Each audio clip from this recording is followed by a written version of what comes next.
Último bloco do nosso programa, no momento da palavra de Deus, né? Falamos hoje sobre esperança, né? As duas meditações, falamos no Salmo, também no livro de Jó. E agora eu quero trazer uma palavra na prática, né? Sobre esperança.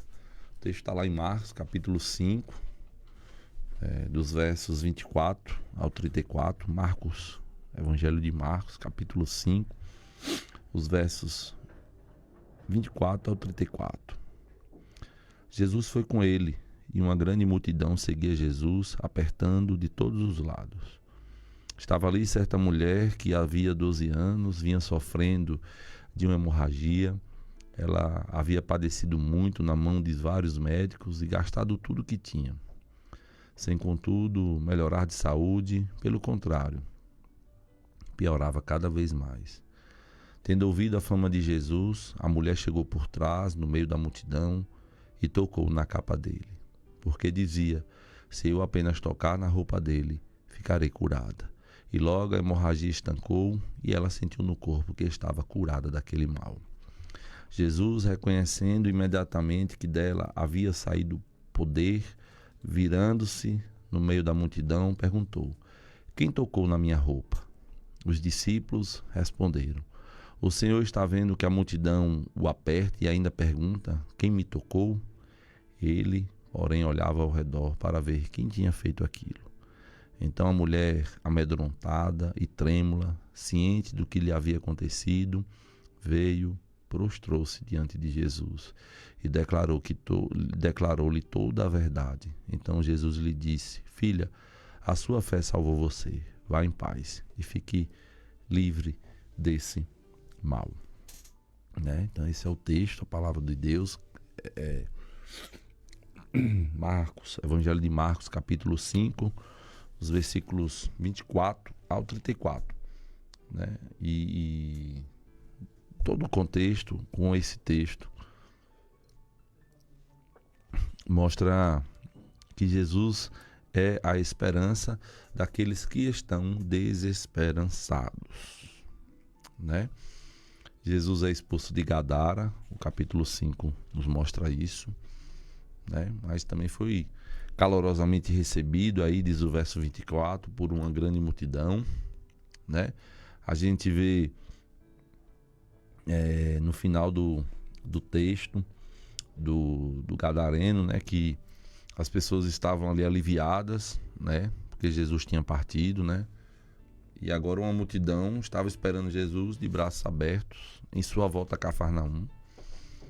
O verso 24 diz que a multidão comprimia Jesus, né, apertando de todos os lados, mas essa mulher se destaca, né, uma mulher anônima, excluída da comunidade religiosa.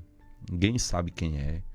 O que podemos observar no texto é a seguinte coisa: é que ela tinha uma grave necessidade, né? E esse pode ser o seu caso também, né? Hoje está aí com uma necessidade diante do Senhor, porque diz o verso 25 que havia 12 anos que essa mulher vinha sofrendo. Está aí o verso 25, havia 12 anos que vinha sofrendo com uma hemorragia. O verso 26 diz que ela já havia padecido muito nas mãos de vários médicos, já tinha, queridos, gastado tudo que tinha e sem contudo melhorar de saúde. Pelo contrário, né, está dizendo o texto que a sua saúde piorava cada vez mais. Então essa mulher nada tinha a aproveitar na sua vida, né? Você imagina aí, tinha uma enfermidade grave, né?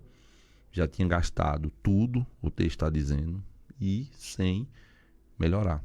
Então, queridos, a situação dessa mulher é que ela não tinha expectativa nenhuma para a sua vida.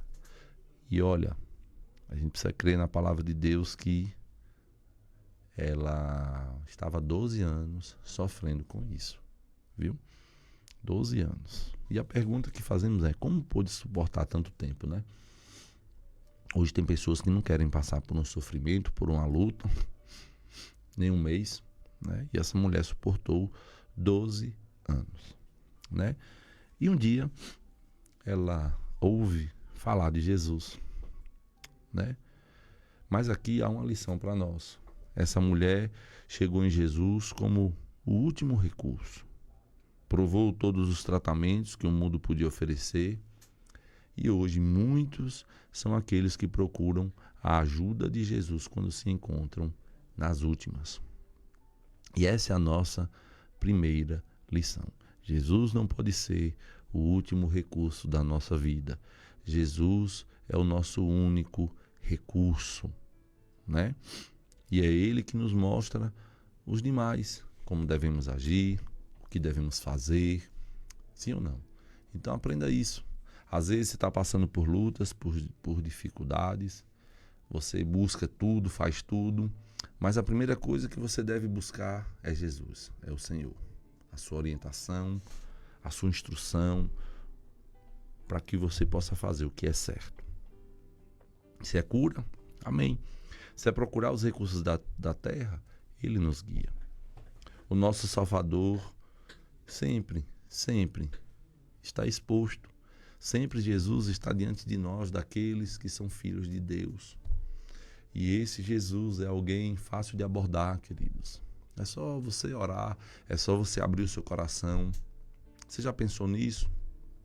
Que Ele hoje está aí diante de você, que Ele tem fácil acesso, que é uma pessoa simples para você abordar, que Ele é o nosso melhor amigo, que Ele mesmo, como Ele mesmo disse, Ele é o Emmanuel, o Deus conosco. E esse episódio fala de esperança, mas fala também das marcas de uma fé salvadora. E essas marcas da fé salvadora, que a primeira coisa que a gente precisa aprender na nossa vida é a consciência das nossas necessidades. Você conhece quais são as verdadeiras necessidades da sua vida, né? Como Jesus lá no Evangelho de Mateus, no Sermão do Monte, que ele diz, né? Que muitas vezes a gente não sabe pedir. Às vezes a gente está pedindo pedra em vez de pão. Às vezes a gente está pedindo uma cobra em vez de peixe. Né, queridos? Então a gente precisa hoje, em nome de Jesus, ter essa consciência das nossas necessidades, das verdadeiras necessidades.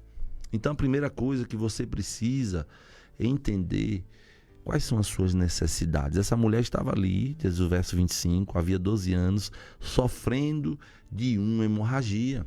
Então essa mulher buscou durante 12 anos pela sua cura, tempo de busca, mas também um tempo de esperança frustrada, né? E esse pode ser o seu caso também, você está aí buscando, pedindo a Deus por cura, pedindo a Deus para Deus abençoar a sua vida, para Deus mudar a sua história, para mudar a sua vida.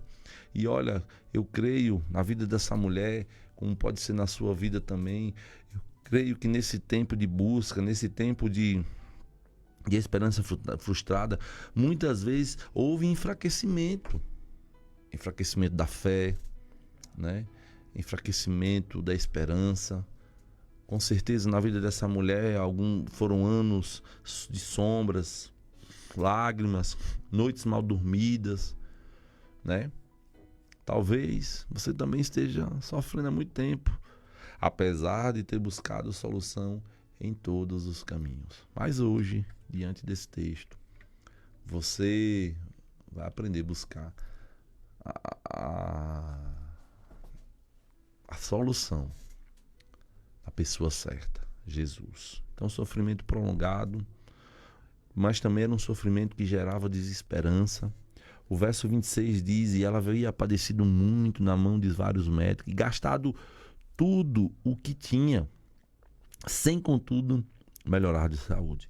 Pelo contrário, piorava cada vez mais. O Talmud dava 11 formas de cura para a hemorragia. Com certeza, porque diz que ela procurou tudo, né? Ela buscou todas. Ela procurou todos os médicos. Aquela mulher gastou tudo que tinha com vários médicos. Era uma mulher batalhadora, incansável na busca da solução para a sua vida. Ela não era passiva, nem omissa. Ela não ficou amuada num canto, reclamando da vida. Antes, correu atrás da solução. Tudo, apesar de todos os seus esforços, ela perdeu não só o seu dinheiro, mas também progressivamente a sua saúde. Então, queridos, aqui a gente vê que essa mulher tinha uma doença crônica, grave. Um sofrimento prolongado, um sofrimento que gera desesperança, um sofrimento também que destruía os seus sonhos. Se era uma hemorragia, como diz o verso 25, essa mulher estava perdendo sangue diariamente. Tinha uma anemia profunda, uma fraqueza constante. E a gente sabe na Bíblia que o sangue é o símbolo da vida. Então, o diagnóstico dessa mulher era sombrio. Ela parecia morrer pouco a pouco. Ela não apenas estava perdendo a vida, como não podia gerar vida. O seu ventre, em vez de ser um canteiro de vida, tinha se tornado o deserto da morte. Essa mulher, ela chegou na estação da desesperança. Então era um sofrimento prolongado, um sofrimento que gerava desesperança, um sofrimento que destruía os seus sonhos, mas também um sofrimento que produzia terríveis segregações. A segregação conjugal, porque segundo a lei judaica, uma mulher com fluxo de sangue não podia se relacionar com o marido e possivelmente, queridos, o casamento dessa mulher já estava abalado. Se ela era solteira, não podia se casar, era considerada imunda. Uma mulher menstruada era impura, proibida de ter relações sexuais. Então, os rabinos decretavam que até o cadáver de uma mulher que morreu durante sua menstruação deveria passar por uma purificação especial com água. Então, essa mulher teve essa segregação conjugal, mas também a segregação social, porque uma mulher com hemorragia não poderia se relacionar com as pessoas. Antes, deveria viver confinada na caverna da solidão, no isolamento, sobre a triste realidade do ostracismo social. Essa mulher era tratada quase como se estivesse com lepra. Vivia possuída de vergonha, com a autoestima amassada. Era essa a sua situação. Por isso, o texto nos diz que ela chegou anonimamente para tocar em Jesus, com medo de ser rejeitada, pois quem a tocasse ficaria cerimonialmente impuro. Mas também a segregação religiosa. Uma mulher com fluxo de sangue não poderia entrar no templo, nem na sinagoga para adorar. E aí você pensa, 12 anos sem ir ao culto, 12 anos sem ir à igreja, sem participar da comunidade. Estava proibida de participar do culto público, visto que estava em constante condição de impureza ritual. Mas o que faz toda a diferença nesse texto, queridos, mesmo diante dessa situação dessa mulher, é que um dia ela ouviu falar de Jesus. Então, a segunda marca dessa fé salvadora é quando a gente volta da nossa desilusão e buscamos a Jesus. Porque a primeira coisa, queridos, que a gente precisa entender é que os nossos problemas não apenas nos afligem, eles também devem nos arrastar aos pés de Jesus. Diz o verso 27, tendo ouvido a fama de Jesus, a mulher chegou por trás, no meio da multidão, e tocou na capa dele. A mulher hemorrágica, depois de procurar vários médicos, sem encontrar solução para o seu problema, ela buscou a Jesus. Ela ouviu falar de Jesus e das maravilhas que ele fazia. E eu quero perguntar para você, o que você ouviu de Jesus? O que é que você tem escutado na sua casa? O que é que você tem, escutado? E o que é que você tem falado também? Porque muitas vezes, queridos, porque a Bíblia diz em Romanos 10, 17, que a fé vem pelo ouvir a palavra de Deus. Então, se a fé vem pelo ouvir, a fé dessa mulher, ela veio pelo ouvir. Quando ela ouviu falar de Jesus.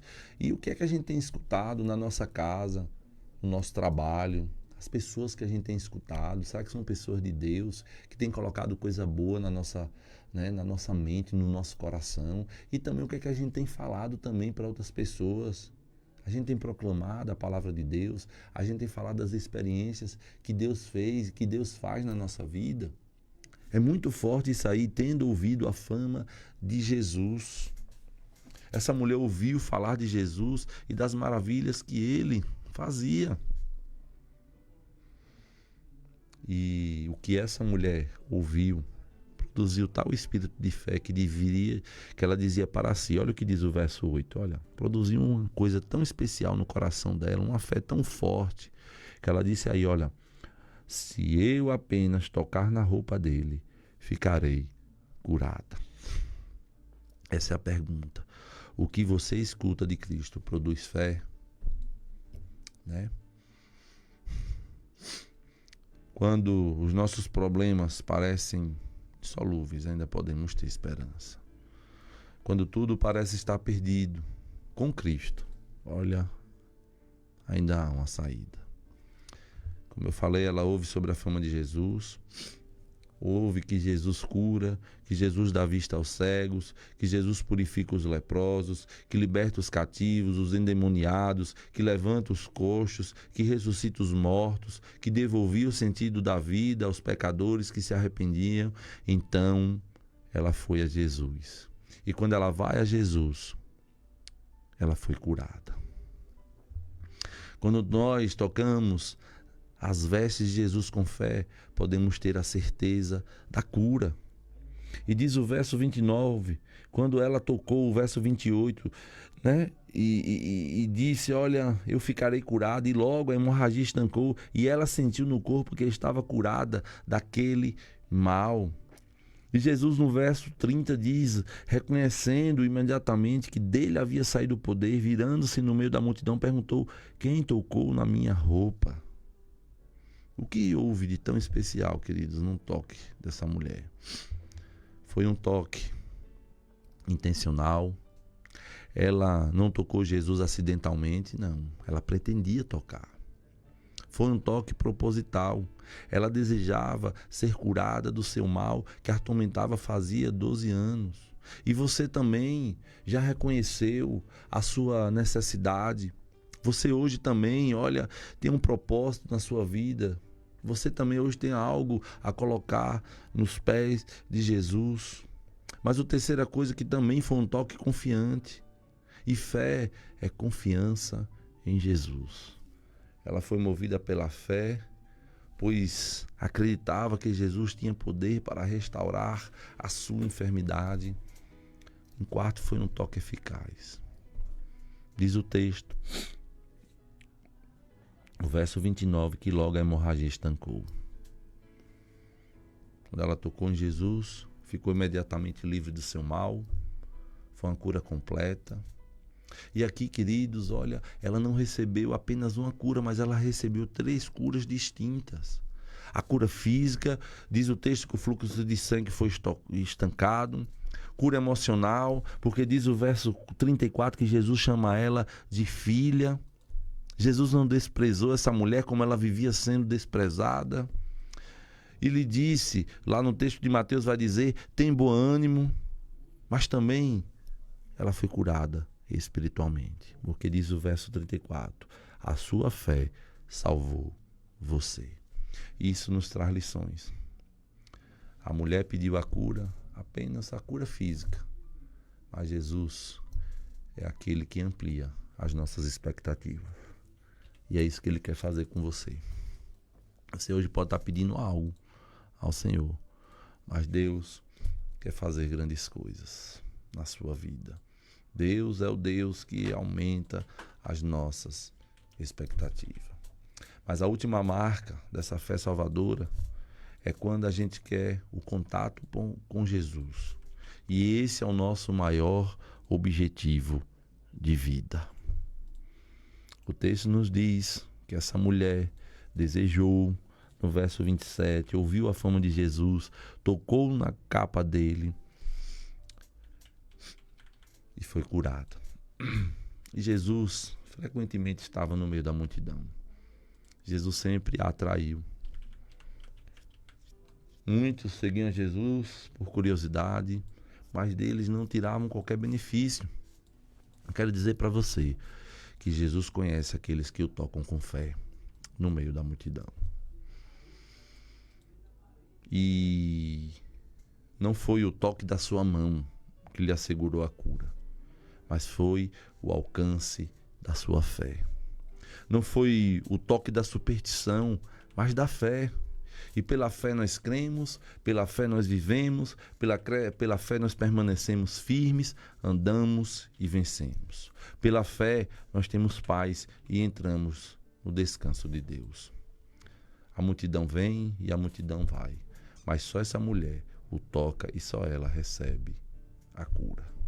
Uma pessoa, apenas uma, seguia Cristo sob um profundo senso da sua própria necessidade e do poder de nosso Salvador. E somente ela recebeu uma grande bênção. E eu fico pensando, aos domingos a multidão vem à igreja, vai à igreja, aqui e ali, em todo o mundo. Mas são poucas as pessoas que são encontradas chorando por seus pecados, regozijando-se em Cristo pela salvação. E então Jesus pergunta àquelas pessoas: quem me tocou? Muitas pessoas vão à igreja porque estão acostumadas a ir. Acham errado deixar de ir. Mas estar em contato, queridos, real com Jesus, não é o que esperam acontecer no culto. Vão à igreja, mas não se encontram com Jesus. Eu quero dizer para você, o que importa na sua ida ao domingo para a sua igreja é ter uma experiência com Cristo vivo. É o nosso espírito ser inflamado pelo fogo divino. Muitas pessoas vão à igreja, mas não tocam em Jesus pela fé. Outros se assentam ao redor da mesa do Senhor, mas não têm comunhão com Cristo. São batizados, mas não com o batismo do Espírito Santo. Comem o pão, bebem o vinho, mas não se alimentam de Cristo. Eles cantam, eles oram, ajoelham, ouvem, mas isso é tudo. Eles não tocam o Senhor, nem vão para casa em paz. E hoje eu quero dizer para você, não abra mão de tocar nas vestes de Jesus. Não se contente de estar orando mecanicamente em casa, de ler na Bíblia mecanicamente. Hoje é o dia de você tocar em Jesus pela fé e a sua esperança ser renovada. Não se contente hoje apenas com essas palavras ou ouvir um sermão no domingo. Toque hoje nas vestes de Jesus. Essa mulher hemorrágica não estava apenas no meio da multidão que apertava Jesus. Ela se destacou. Ela tocou em Jesus pela fé e foi curada. Eu quero terminar dizendo para você: a mão de Cristo está estendida todos os dias. E basta que você, um ser humano, toque em Jesus para que seja inteiramente curado. Esse mesmo texto em Lucas 8,46 diz assim: alguém me tocou porque senti que de mim saiu poder. A Bíblia diz que Deus conhece os que são deles. Se você tocar em Jesus, o poder da cura tocará em você e você será conhecido no céu. Aqueles que tocam em Jesus devem fazer isso conhecido aos outros. Que o texto diz aí no verso 33, então a mulher, amedrontada e trêmula, ciente do que lhe havia acontecido, veio, prostrou-se diante de Jesus e lhe declarou toda a verdade. Você hoje precisa contar aos outros tudo o que Cristo fez por você. Jesus quer que você se torne conhecido aos outros, tudo o que Ele fez em você e por você. Não se esgueire no meio da multidão secretamente. Não cale a sua voz. Não se acovarde depois de ter sido curado. E Jesus diz à mulher: vai-te em paz e fica livre do teu mal. A bênção que Jesus despediu à mulher é uma promessa para você agora. Talvez você iniciou esse programa com medo, angustiado, com hemorragia existencial. Contudo, agora você pode ficar livre, curado, perdoado, salvo, recebendo essa palavra de Jesus. Vá em paz e fique livre desse mal. Estamos encerrando o nosso programa Reconciliação e Graça, agradecendo a Deus por mais essa oportunidade, né? E também agradecer a Melodia por esse espaço, por esse momento, agradecer o meu irmão Jonatas mais uma vez, que esteve aqui comigo. Que Deus abençoe você, a sua semana, e se Deus quiser, né, na próxima segunda-feira estaremos de volta com mais um programa Reconciliação e Graça. Deus abençoe vocês.